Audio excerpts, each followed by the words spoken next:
welcome back to TPS. Most NFL players would probably love to spend their careers with one team, but only so many all-time greats can brag about spending their entire careers with just a single organization. In many cases, players understand that it's the nature of the business. While it's possible to go out on a positive note, some NFL greats have left their teams under bitter circumstances, and when they went up against their old friends, these guys made them pay for it. At TPS, we post videos every single day, so don't forget to click the subscribe button to subscribe. Then click the notification bell to be notified when we post a new video. And a huge shout out to Fernando for suggesting this video list. We hope you enjoyed, and if you do, leave your ideas down below like Fernando did. And you never know, we might pick your idea. Alex the writer will write the list. Somebody here will read the list, and then we'll have a video edited. And then it'll be your idea that you're seeing that you didn't have to write or edit. So there you go.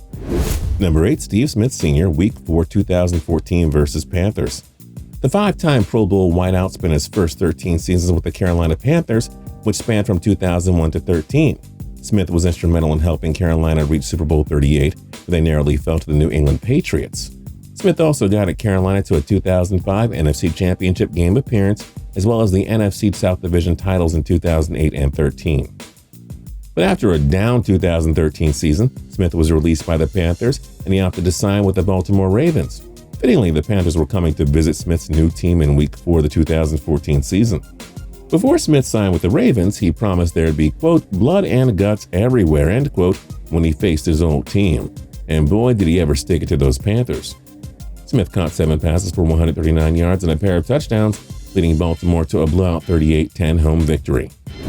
Number 7, Deion Sanders, Week 7, 1994 versus Falcons.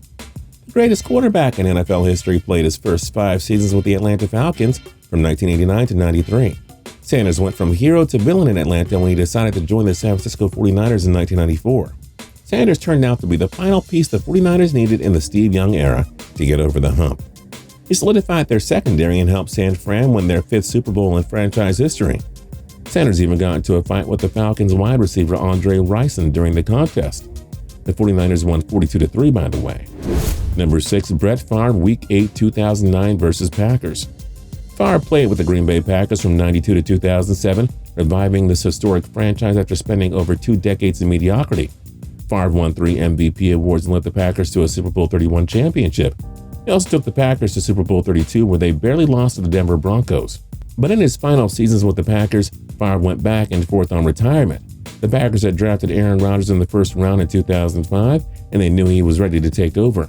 Favre couldn't fully make up his mind, so the Packers decided to make Rodgers their starter in 2008, while Favre was traded to the New York Jets.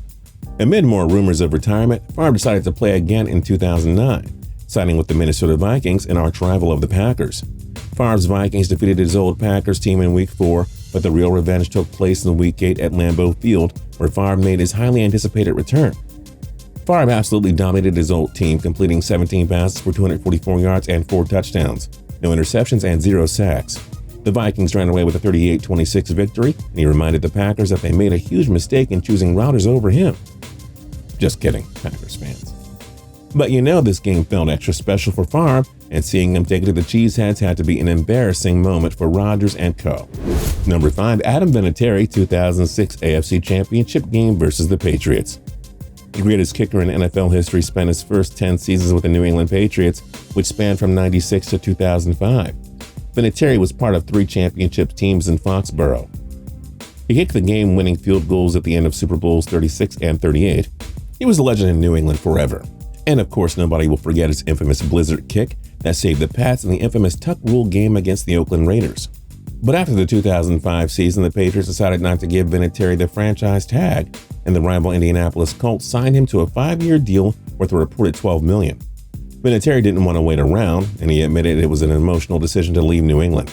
Belichick wound up replacing Vinatieri with Steven Gostkowski, who also won 3 Super Bowls while becoming one of the league's most clutch kickers over the past decade. Vinatieri got revenge on the Pats when his Colts won road games in New England during the 2005 and 6 season, but Vinatieri got the ultimate vengeance when his Colts met the Pats in the 2006 AFC Championship game. The whole storyline was Peyton Manning versus Tom Brady, and people almost forgot this was a personal game for Vinatieri. The Pats built up a 21-3 lead, but Vinatieri's 2 first-half field goals gave Indy a fighting chance. They pulled off the ferocious comeback and pulled away with 38-34 victory. Vinatieri made all 3 field goal attempts in the contest, and the Colts will go on to defeat the Chicago Bears in Super Bowl 41. Number 4, Joe Montana, Week 2, 1994 versus 49ers. Joe Montana was the franchise face of the 49ers from 79 to 1990. In that time frame, he led the 49ers to 4 Super Bowl championships. It always appeared as though Montana was going to finish his career in San Fran right where it started. But Montana required elbow surgery and missed the entire 1991 season, and Steve Young took over as the starter. But by the time Montana was healthy and good to go for 92, Young had asserted himself as a starter. Joe Cool only suited up for 1 game in 92, and San Fran decided to end the Montana era and roll with Young over the long run. The 49ers traded Montana to the Kansas City Chiefs in the 93 offseason. A year later, Young's 49ers paid a visit to Kansas City in Week 2. Even if he didn't want to say it outright, this game obviously meant the world to Montana, and he delivered. The Chiefs' defense made a statement with 4 sacks and 2 picks off of Young. Montana compiled 14 passes for 203 yards and 2 touchdowns, leading Kansas City to a 24-17 victory. It was an emotional victory and quite the statement for Montana in what turned out to be his final NFL season. Number 3, Ken Norton Jr., 94 NFC Championship versus Cowboys. 94 sure was the year of revenge for players who were involved with the 49ers. 3-time Pro Bowl linebacker Ken Norton Jr. was a key part of the Dallas Cowboys Super Bowl 27 and 28 championship teams. But unfortunately for the Cowboys, the NFL implemented the salary cap system for the 94 season, which obviously hurt their chances of keeping all their core players for a three-peat opportunity. The Cowboys couldn't afford to keep Norton, so he wound up signing with the 49ers, whom Dallas had defeated in the 92 and 93 NFC championship games. San Fran had also signed Deion Sanders in the offseason, so the Cowboys knew they were in deep trouble here. Norton and Sanders wound up becoming 2 of the final pieces San Fran needed to win a Lombardi trophy without Joe Montana. The 49ers met the Cowboys in the NFC title game for a 3rd straight year. Young played mistake-free football, while Troy Aikman threw 3 interceptions and was sacked 4 times. The 49ers won 38-28, finally getting through their arch rivals once and for all. San Fran went on to win Super Bowl 29, defeating the San Diego Chargers by a score of 49-26. Number 2, LeGarrette Blount and Chris Long, Super Bowl 52 versus Patriots. LeGarrette enjoyed a career year with the New England Patriots in 2016, rushing for 1,161 yards and a whopping 18 touchdowns. Veteran pass rusher Chris Long had signed a 1-year pact with the Patriots in the offseason and recorded 4 sacks, becoming one of the final pieces of a championship puzzle. The Patriots defeated the Atlanta Falcons in the Super Bowl 51, and one had to think that Bill Belichick would at least award Blount with a new contract. The latter made it known that he wanted to stay, but the Patriots wouldn't keep him, and Blount said he felt as though the team didn't respect him.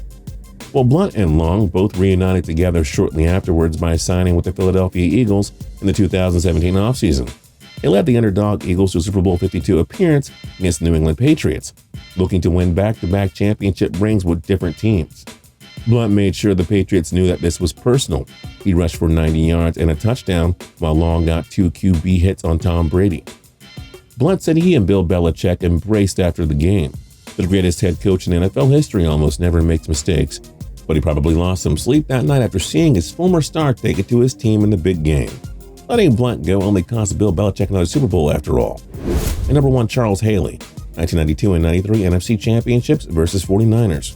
Twice the fun. Haley was a mainstay on the 49ers defense in the 1980s, and he played a huge role in helping them win a trio of Super Bowl championships. Haley earned a trio of Pro Bowl selections during his time in San Fran, but he became a problem in the locker room, and head coach George Seifert had seen enough. Seifert was so desperate to get rid of Haley that he wound up trading the star pass rusher to a competitive rival in the Dallas Cowboys. Well, Haley and America's team wound up getting the last laugh. In his first season with the Cowboys, Haley guided his team to the 1992 NFC Championship game, a road contest against, who else? The 49ers. Haley and the Cowboys escaped Candlestick Park with 30-20 victory, which signaled a changing of the guard in the NFL. If that wasn't enough for Haley, well, his Cowboys met the 49ers for a 2nd straight year in the NFC Championship game. Haley had 1 sack, and the Cowboys blew out the 49ers with a 38-21 victory at Texas Stadium. The Cowboys went on to win the Super Bowl. The 49ers should have traded Haley too. Well, anyone other than the Cowboys. Which other NFL players got revenge against their former teammates? Let us know your thoughts in the comment section down below. And don't forget to like, comment, and subscribe. We'll see you guys next time.